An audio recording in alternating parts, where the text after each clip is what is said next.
Telescopio. Una mirada profunda a los temas de actualidad. Muy bienvenidos a una nueva semana de Telescopio. Desde Montevideo los saluda Federico Giurkovic. Un gusto. Los saluda Karen Todorov. Venezuela, el nuevo escenario de la disputa política mundial. Sobre este tema hablamos hoy con Andrés Piqueras, profesor de Antropología Social en la Universidad Jaume I de Castellón. En Telescopio enfocamos el tema del día. En un intento por romper la dependencia venezolana con el dólar y evitar los efectos negativos de las sanciones estadounidenses, el presidente Nicolás Maduro anunció este fin de semana un nuevo sistema de pagos a nivel internacional. Por eso yo anuncio que Venezuela va a implementar un nuevo sistema de pago internacional y va a crear una canasta de moneda para liberarnos del dólar.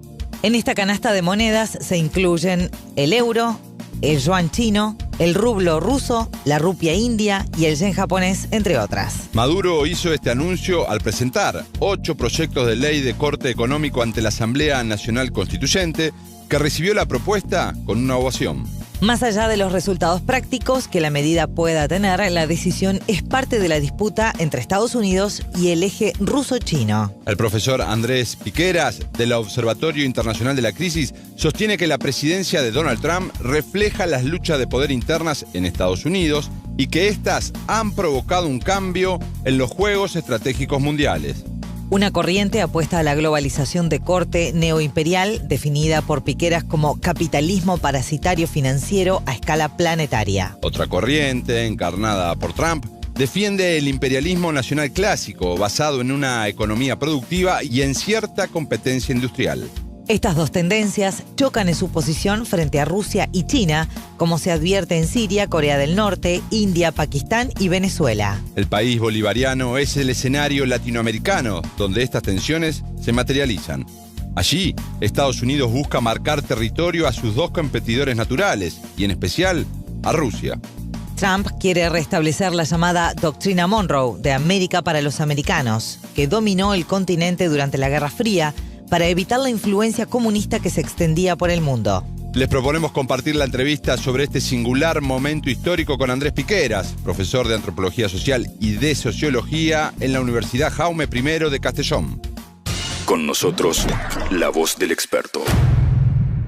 Quería preguntarte, como apertura para el diálogo que vamos a sostener, ¿en qué contexto hay que ubicar el traslado, digamos, de la disputa geopolítica que se está dando en distintas partes del mundo a Latinoamérica, como hemos visto en estos meses en torno a la situación en Venezuela? Donald Trump obviamente considera que forma parte de sus recursos estratégicos energéticos para poder sostener ese capitalismo renqueante que él quiere reactivar de alguna manera en su modalidad productiva.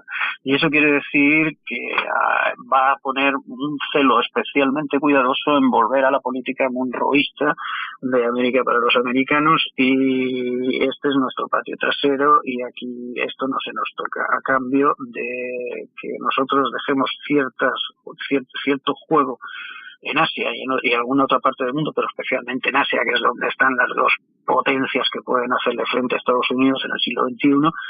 A cambio de eso, a América no la toquéis. Y eso implica una política terriblemente agresiva para los pueblos americanos en general. Y esto, bueno, pues es la contraparte negativa de esa política de distensión y de acercamiento al eje ruso-chino de la que he hablado antes. Y por supuesto, para vosotros lleváis la peor parte en todo ese juego, claro.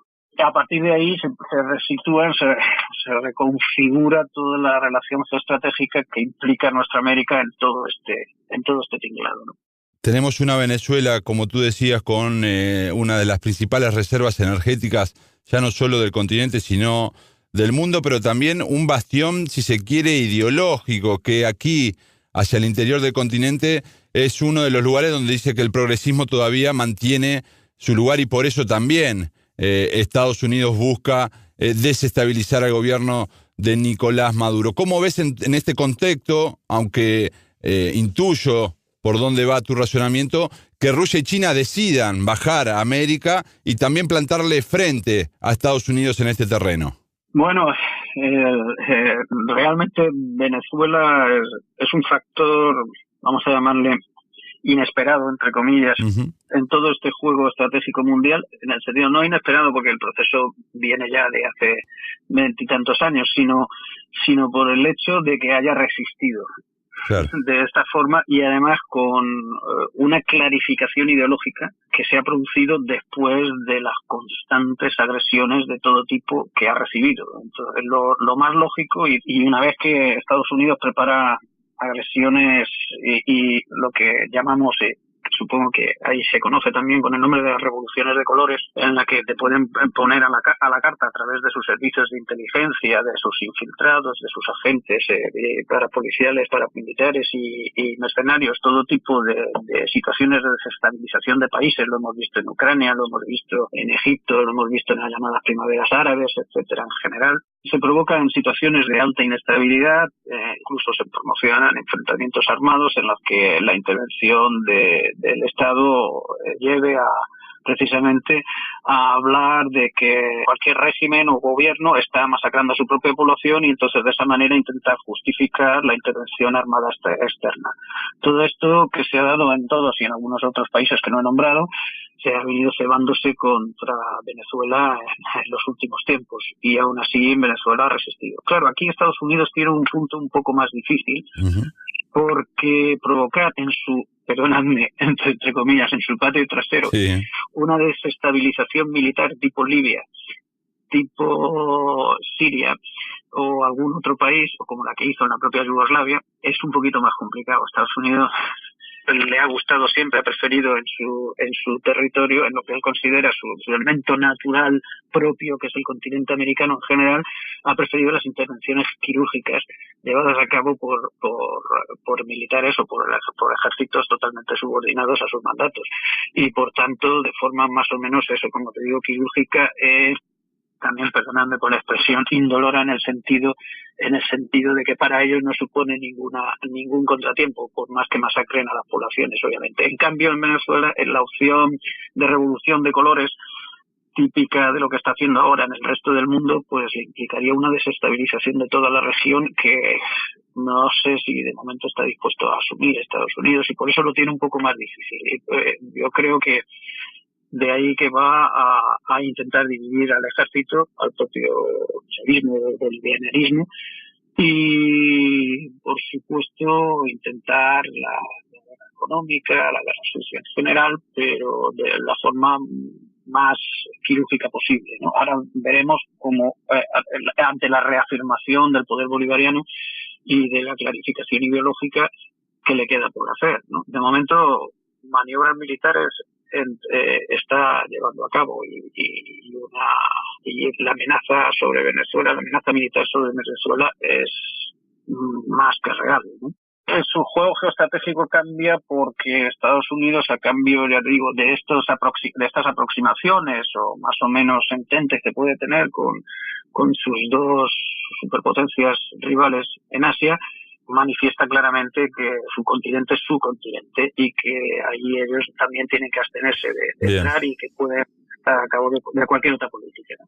Y ahí la chinita en el zapato que supone Venezuela, su gran problema al respecto. Fíjate que para hacer la agresiva contra Venezuela, la agresión esta última contra Venezuela ha tenido que limpiar primero el panorama, despejar el panorama de todos aquellos apoyos fuertes que tenía en la región, ¿no? Primero va desde el golpe de Estado de Honduras y las consiguientes masacres y también luego el de Paraguay a los golpes blandos, vamos a llamarlos así, de Brasil y de Argentina, para dejar sin apoyos a Venezuela. Ya los países absolutamente subordinados y sin autonomía propia, como son México, Colombia o Perú, pues obviamente ya cuenta con ellos, ¿no? Pero fíjate que ni siquiera, al no poder controlar ni la OEA, por mucho que el infame presidente de Luis Almagro haga de bufón agresor contra Venezuela continuamente, pero al no poder ni siquiera controlar la OEA, se inventa reuniones de países a los que ya no sabe qué nombre dar a esas reuniones porque son los países adláteres que están totalmente subordinados a Estados Unidos para decir que condenan lo que está haciendo Venezuela.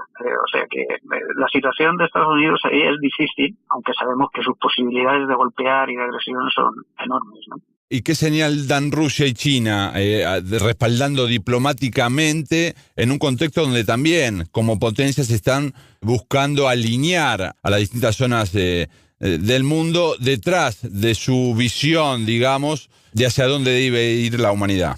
Bueno, en concreto, fíjate que China normalmente tiene unas expresiones diplomáticas o de portavocía en general muy parcas. Uh-huh. Apenas deja sentir qué piensan, pero cuando hace cualquier declaración mantiene un comedimiento exquisito. La política de China, como es una política milenaria de tanto tiempo, es la política del silencio, del ir haciendo por debajo de la superficie las cosas y mantener un perfil lo más discreto posible, porque hoy sabe que no puede enfrentarse directamente al gran monstruo estadounidense. Pero hay algunos trazos significativos en lo que ha pasado, por ejemplo, sobre Venezuela. La primera declaración que sale emitida desde China es que el proceso constituyente en Venezuela y la consulta constituyente es una consulta legítima. Uh-huh. Ya es poner las cosas en su sitio de su opinión. Y luego destaca que los objetivos de Estados Unidos consisten fundamentalmente en la eliminación de Maduro y en la destrucción del legado político de Chávez, sin ningún miramiento para las condiciones de vida de la población venezolana. Otro posicionamiento interesante para lo que suele decir China en estos casos. Y después dice que Venezuela es un importante socio de China y que China debe estar preparado para relacionarse con los países latinoamericanos en general, a pesar de la desestabilización política o de los disturbios políticos que pueda haber, que significan riesgos para las inversiones, para cualquier entidad capitalista. Pero los chinos dicen que a pesar de eso, y que saben que Estados Unidos promocionará esos disturbios, digamos, para las inversiones chinas, China no debe apartarse de la línea de, como llaman ellos, cooperación económica y también desde el punto de vista energético con los países de la región. Sobre todas estas declaraciones son lo suficientemente significativas en ese sentido, como diciendo que la presencia de China ha llegado para quedarse, que no van a buscar el enfrentamiento y que van a buscar un perfil bajo, pero que van a seguir manteniendo relaciones económicas y, por qué no decirlo, energéticas y políticas, ¿no? Entonces yo creo que eso es bastante significativo. Creo que además la reacción del gobierno de Venezuela es bastante inteligente en ese sentido, en el hecho de aproximarse comercialmente y al eje chino-ruso y además pedir, fíjate, el ingreso no solo en los BRICS, sino le gustaría estar en ese eje de países emergentes también. Escuchándote, se me ocurre y te pregunto si se puede concluir que de alguna manera Venezuela es América, lo que Siria a Oriente Medio y Corea del Norte a Asia, donde se están jugando situaciones conflictivas a raíz de problemas concretos, pero que a su vez son escenario para este reacomodo que se está intentando a nivel global. Claro, Estados Unidos y sobre todo la parte del Estado profundo perdedora en las últimas elecciones está intentando reabrir conflictos en unos lugares y otros a escala planetaria, pero fundamentalmente para debilitar a sus oponentes más importantes. La agresión a Corea, la permanente amenaza a Corea del Norte, el obligarle a tener que gastar cada vez más parte de su presupuesto en armamento, es básicamente una opción de debilitamiento de las defensas chinas. Todas las provocaciones en el mar de China o mar de Malaca también al respecto van destinadas a ello. Y ahora la ofensiva tremenda que se lleva a cabo para separar a India del proceso de integración asiática y de la ruta de la seda, provocando conflictos artificiales en la frontera china y en la de Pakistán, y cada vez más próximos a los servicios secretos israelíes o norteamericanos, pues es un factor también de desestabilización del continente y de debilitamiento de esos proyectos chinos. Pero fundamentalmente se han cebado con Rusia en unos y otros lugares a través tanto de los golpes